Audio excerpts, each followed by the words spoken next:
एक गांव में मणिधर नाम का किसान अपनी पत्नी सरला के साथ रहता था। उसकी एक बेटी 15 साल की मायरा थी जो काफी होशियार थी। किसान की मेहनत से जो आमदनी होती उससे बेटी की पढ़ाई और घर में ही खर्च हो जाती थी। एक वर्ष सूखा पड़ जाने की वजह से अब मणिधर के पास पैसे नहीं थे जिससे वह फसल की बुवाई कर सके। वह पत्नी सरला से बोला, इस साल सूखा पड़ जाने की वजह से फसल में भी नुकसान हो गया और जो बाजार में पैसे थे धीरे धीरे वह भी घर का खर्चा और बेटी के स्कूल फीस में खर्च हो गए। समझ नहीं आता कि फसल के बीज के लिए पैसे कहां से लाऊं। परेशान क्यों होते हो जी, ऊपर वाला कोई ना कोई रास्ता निकालेगा। क्यों ना हम साहूकार से कुछ पैसे कर्ज ले ले और फसल की बिक्री होने पर उनको वापस कर देंगे। सरला की बात से मणिधर सहमत हुआ और वह साहूकार के पास गया। सेठ जी, इस बार फसल में काफी नुकसान होने से बुवाई के बीज के लिए मेरे पास पैसे नहीं हैं। अतः आप मेरी कुछ मदद कर दे तो बहुत मेहरबानी होगी। मणिधर, तू सेठ धनीराम के पास आया है। सेठ धनीराम सबकी मदद करता है तो तेरी भी मदद करेगा। जितनी रकम चाहिए बोल, 4 टके के हिसाब से जब चाहे वापस कर देना। सेठ जी 4 टके? देख भाई, मैं यहाँ फ्री फोकट का धर्म खाता नहीं चलाता। तुझे अगर रकम चाहिए तो 4 टके देने ही होंगे, नहीं तो जा यहाँ से। अब मणिधर के पास दूसरा कोई रास्ता नहीं था। वह सेठ से पैसे लिया और अपने फसल की बुवाई की और हमेशा की भांति अपनी फसल को जानवरों से बचाने के लिए रातों को भी निगरानी करता था।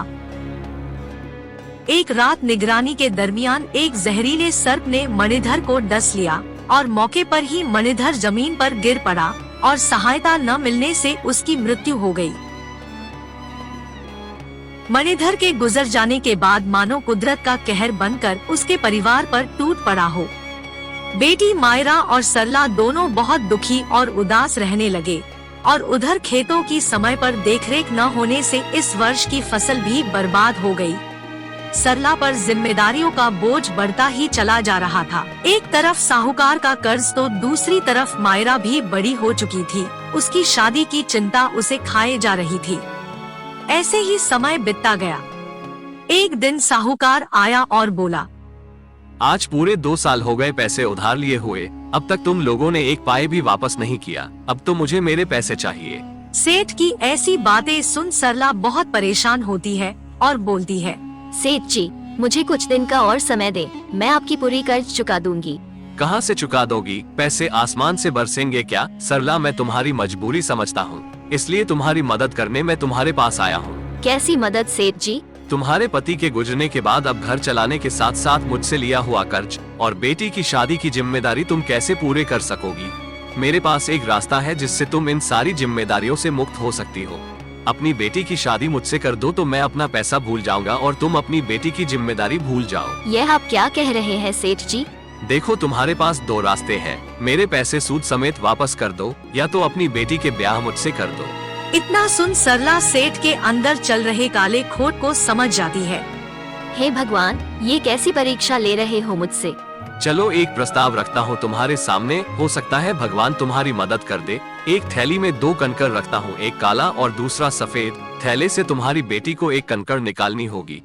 अगर वो सफेद कंकड़ निकालती है तो तुम्हारा कर्ज माफ कर दूंगा, और यदि काली कंकड़ निकालती है तो तुम्हारी बेटी को मुझसे शादी करनी होगी, और यदि कंकड़ निकालने से वह मना करती है तो तुम लोग को ये गांव छोड़कर जाना होगा।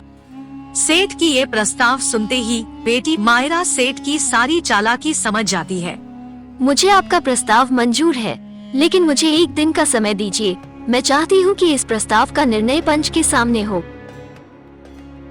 इतना सुन सेठ हामी में सिर हिलाया और चला गया। सेठ के जाने के बाद सरला बोली, बेटी, यह क्या किया तुमने? उसका कपट भरा प्रस्ताव तुमने स्वीकार कर लिया। माँ, इसके अलावा हमारे पास कोई रास्ता भी तो नहीं था, और अगर हम समस्या से भागेंगे तो समस्या और बढ़ेगी। इससे अच्छा है कि डटकर उसका सामना करें। सेठ के इस प्रस्ताव से सरला और उसकी बेटी मायरा दोनों बहुत चिंतित थे। तभी मायरा को एक तरकीब सूझी।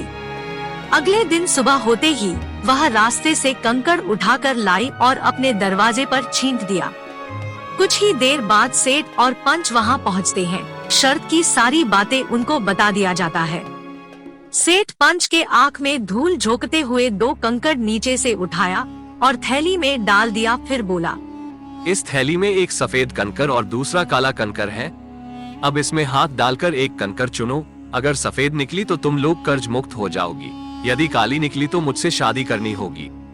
सेठ पंच के आंख में तो धूल झोंक दिया, परंतु मायरा ने उसे दोनों काले कंकर उठाते देख लिया था। लेकिन अब शर्त के मुताबिक कंकर निकालने से वह मना भी नहीं कर सकती थी।